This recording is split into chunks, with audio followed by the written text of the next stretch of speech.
So we're on the research ship OCEARCH, and we're off the coast of the eastern end of Long Island, not far from Montauk. And this is an area that was known to have little baby great white sharks swimming in its waters, but it's never really confirmed to be a nursery area for them until OCEARCH tagged some of those sharks last year. We're here trying to add to the sample size and get as many as a dozen more. And we've sighted a little white shark, but we haven't gotten one yet, and we're standing by. Well, the ship will be here for about another 2.5 weeks. I'm going to get off this Saturday and come home this Saturday. So I'll be here the first week, and the ship's going to continue on till about the third week of August. Mote Marine Laboratory has been working with OCEARCH since 2011, when Chris Fisher brought his magnificent ship over to the Gulf of Mexico to help us with our studies of the effects of the Deepwater Horizon blowout on Southwest Florida sharks. And since then, this is actually my 9th expedition on OCEARCH. So they're all very exciting and a lot of fun. Well, in this period of OCEARCH's track record, we've been concentrating on the Northwest Atlantic, so the U.S. Atlantic coast. The one expedition in the Gulf, but we've also gone to Cape Cod and Nantucket several times. We've gone to Jacksonville. We were off the Mid-Atlantic coast not more than a month ago, so all up and down the East Coast and in the Gulf. Yeah, we call these nursery grounds. The sharks aren't actually nursing because there's no parental care. The moms give birth to the young, and then they take off, and the kids are on their own from day one. So, but the nursery area where these young sharks grow up is vital to the survival of the species, because you have to protect your young in order to get the next generation. And we think that actually white sharks are increasing because the nursery areas are better protected these days from things like gillnet fishing. The white sharks are what we call top predators, and they really sit on the top of the food web out here. They're the lions of the sea in this part of the ocean, and we need them for balance. We need them for a healthy ocean, and we have depleted our white sharks in the past, but they're coming back now. The good news is they're rebounding, and the population is rebuilding. And this research that we're doing is designed to understand the critical habitats, the critical areas for these animals, so that we can continue to protect them and restore the ocean back to a more natural state.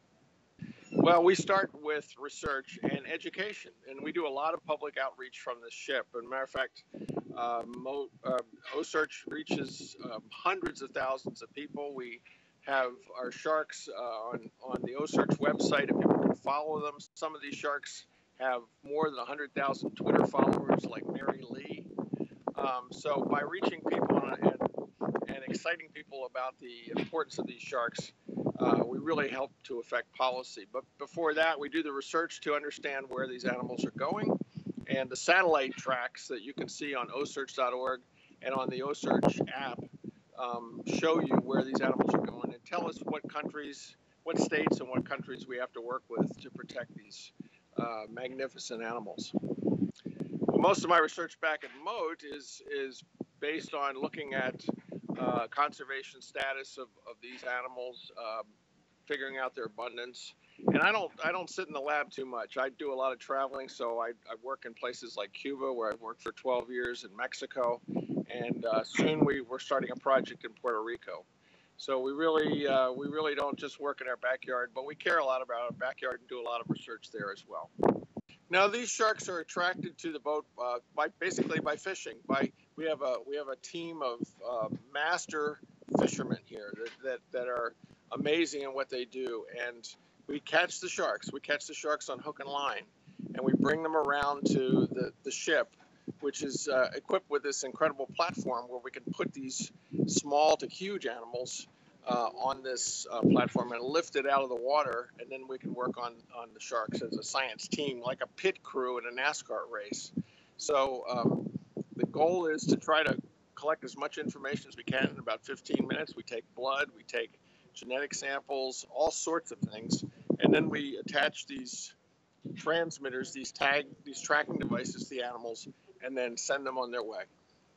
It shows us in a way we never had before exactly the sort of the daily lives, the yearly lives, the entire lives of some of these animals, at least over about a 5-year stretch.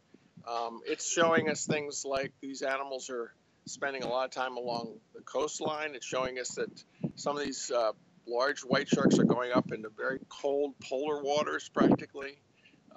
It's showing us that they go out to sea great distances. In the case of Lydia, going past the middle of the Atlantic into the eastern Atlantic. And it's showing us, it's pointing tantalizingly toward what we think may be places where they're mating and where they're giving birth to their young. These are the kinds of things that shark scientists try to find out about their research subjects.